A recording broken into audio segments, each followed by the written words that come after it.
Hello guys, pag-usapan lang natin si Kyla Estrada. At ayon kasi sa bali-balita, OMG, sadya o nagkataon lang.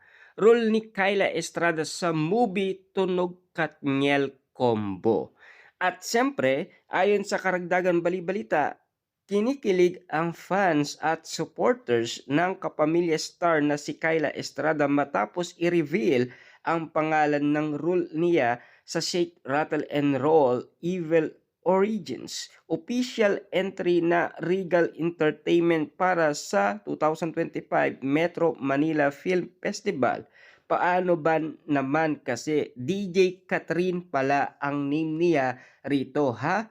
Pero ang DJ raw dito ay nangangahulugan this o taong nagpapatunog, nag-ahalong mix at nag-aayos ng musika para sa isang audience.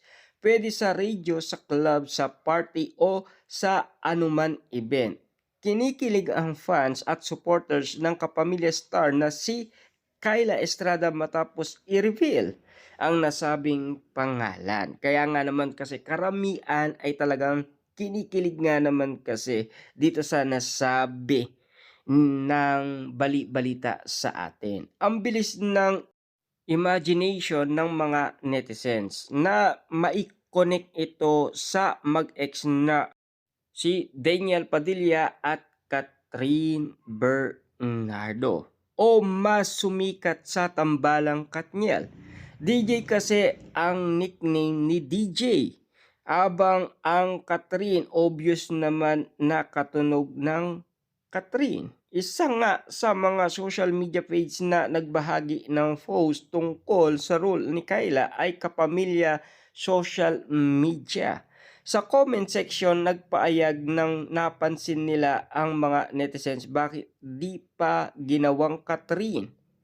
Kasi ang sabi kasi ng kakaibang tunog, this is what you call marketing strategy. Ha ha ha. Sinasadya yan. Siyempre para ganyan ingay ang mga fandom.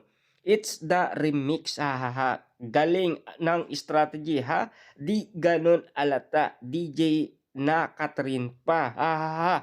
Ang kati sinadya. Nice strategy. DJ na nga, Catherine pa. Grabe, sadya ba to? DJ Catherine talaga? Hahaha, nilalaro ba naman pinagsama si DJ at Kat? Marketing strategy, galing. Sinasadya para mas umingay. Hahaha.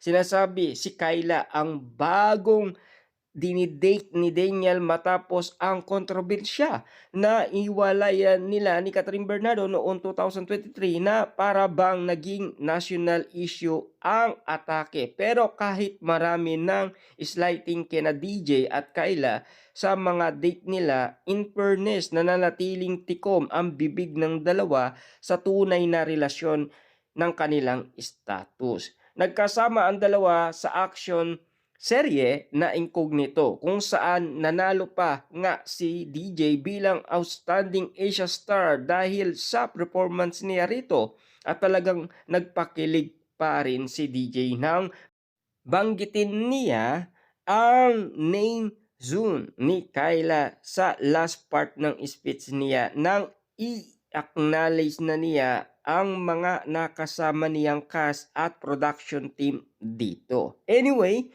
kasama ni Kyla ang madear niyang mausay na aktres na si Janice de Belen na nagbanggit ng proyekto kaya abangan na lang ang mga eksena nilang mag-ina kung meron man. Ayon kasi sa bali-balita patungkol umano kung ano man ang pagtatambalan ng mag-ina. Pero in fairness, no, talagang grabe. Talagang naging trending, naging viral yung pangalan umano ni Kyla Estrada doon sa naging project niya doon sa Shake and Rattle and Roll. DJ Catherine pa, grabe nga naman. Ayon pa nga sa iba, sinasadya daw para umingay or para at least mapanood, 'di ba? Kasi kaabang-abang nga naman kasi ang bawat eksenang nangyayari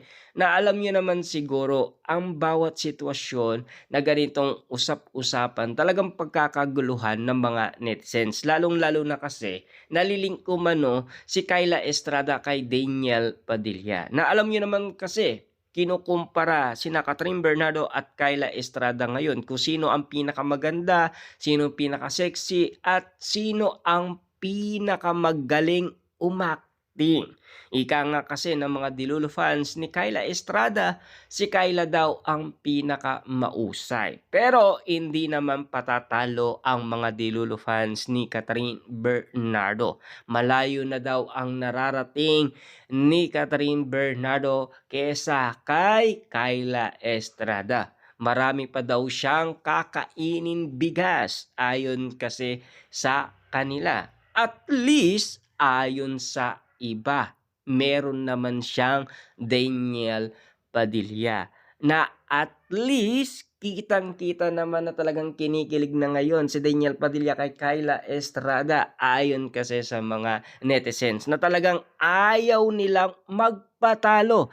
Talagang labanan ng mga Dilulo fans na talagang bardagulan sila sa social media. Kita nyo naman talaga, no? Umiikot ngayon ang sitwasyon sa bardagulan ng mga fans ni Kyla Estrada at Catherine Bernardo. Grabe.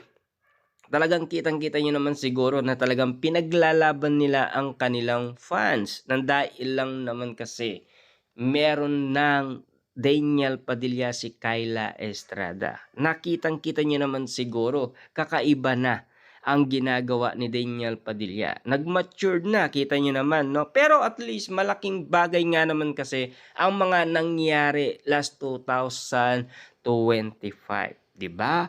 Pero aalamin natin 'yan bakit nga naman kasi tila naging paborito ng mga netizens si Daniel Padilla, abang noon ay galit na galit nga naman kasi ang maraming tao kay Daniel Padilla. Bakit nga ba?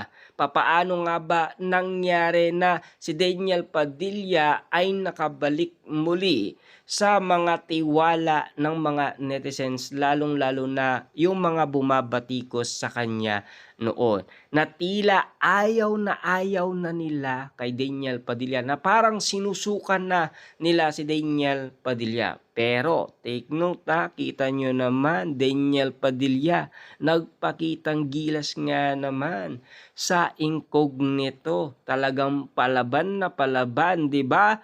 First episode pa lang ng nasabing incognito, grabe, bakbakan kagad at pinakitaan tayo ni Daniel Padilla. Doon pa lang masisilayan na natin si Kyla Estrada, 'di ba?